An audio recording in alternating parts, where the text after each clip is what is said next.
I feel like I need to have like the I feel Jeff like Gold under the microscope music in the background. It's like didn't.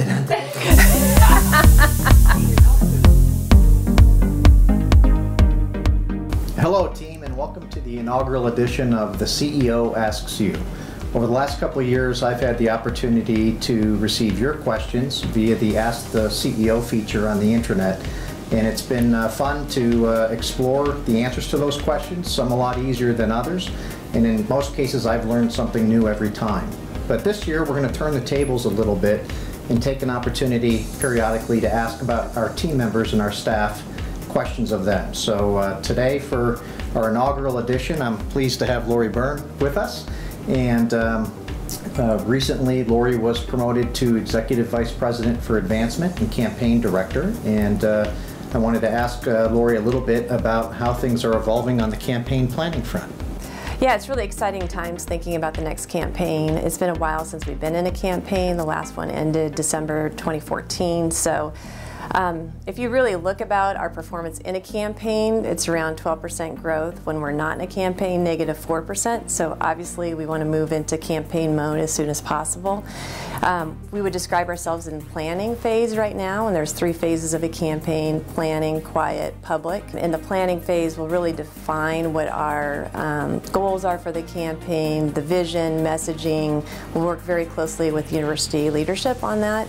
And then from there, we'll start establishing the volunteer structure and the priorities, and then hopefully do a public launch in the fall of 21, 22. Awesome. How much money do you think we're going to raise in the next campaign? Billions. How many billions? I cannot disclose how many billions. So what do you think the first year or so of this campaign will look like? What are some of the activities that we're likely to see happen with university leadership? That's a great question, because I think university leadership is so critical in terms of a campaign and our partnership with university leadership. So, having them involved in some visioning sessions and really determine what is the future for the University of Nebraska. How can we deliver on the brand, the mission? How can we have not only an impact on our state and our citizens, students, faculty, but then nationally, what do we want to be recognized for? So we need university leadership to help derive that message and that vision for us. And then we come alongside them with developing the priorities, putting our volunteer structure in place, and hopefully securing millions upon millions of private dollars. I like that. Yeah. I like that. So another thing, Lori, that we've spent some time on over the last year is bringing Gallup strengths, Clifton strengths into the organization, and really thinking about how to build a strengths-based culture, a strengths-based organization. And so I was hoping that you could maybe share with everybody one of your strengths and provide a little insight into helping people understand about working with you and how that strength shows up in your work each and every day. Sure. So I guess my top strength is learner. And this is one that maybe surprised me a bit at first. I'm not necessarily someone that wants to pursue additional degrees in my life or go sit in a classroom, but I'm always striving and thrive on additional information and learning new things. And I think working at the foundation is a tremendous opportunity to do that. I think it is incredible, the work that's being done at the university, and every day I learn something new, some new nugget of information of something phenomenal that's being invented, created, collaboration, and I really thrive on that. And I thrive on the opportunity to share that message, not only with team members internally, but to our external audience, our donors, and I see how they light up and get excited when they know about the great things at the university. So I think that's how the learner strength maybe plays into my role. Good. Thanks for sharing. So a few weeks ago, I posed a question in our Enough email about what New Year's resolutions staff might have for the year ahead at work. And so while we're here, figured we'd ask you, what's your New Year's resolution for 2018? Well, full disclosure, I'm not really big on New Year's resolutions. I think it's really interesting that we put such focus on one time during the year where we set these goals or these expectations of ourselves. And really, I'd like to think about that all year round.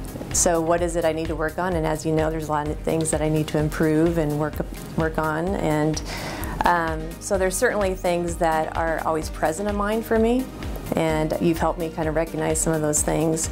I am also in my strengths an achiever. I have competition, activators in the top 10, and so I like to move, I like to take action, and sometimes I need to take a step back and think through and engage and seek input and be present. Be present in every conversation. And frankly, one of my mentors in my career has been Jim Young, former president and CEO of UP, and that was one thing I truly respected about him is he was always present.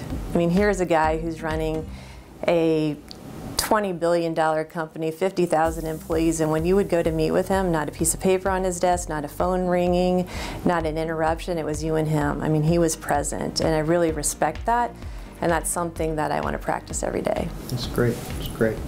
So we asked a few other of our staff members about their resolutions for the year. Why don't you take a look?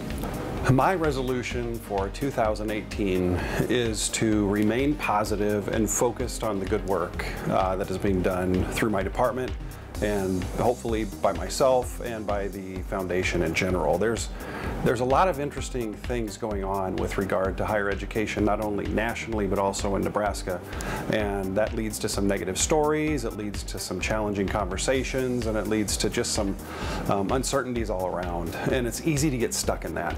And I'm trying to do a better effort this year to lift myself above it and trying to remain focused on the positives and be a positive influence for others.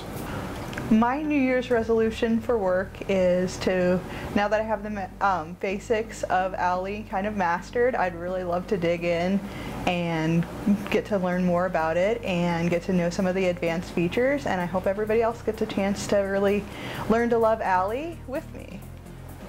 Work or otherwise, I think balance is a key importance to everybody. So work balance, family balance, extracurricular balance. Balance is the key word for 2018.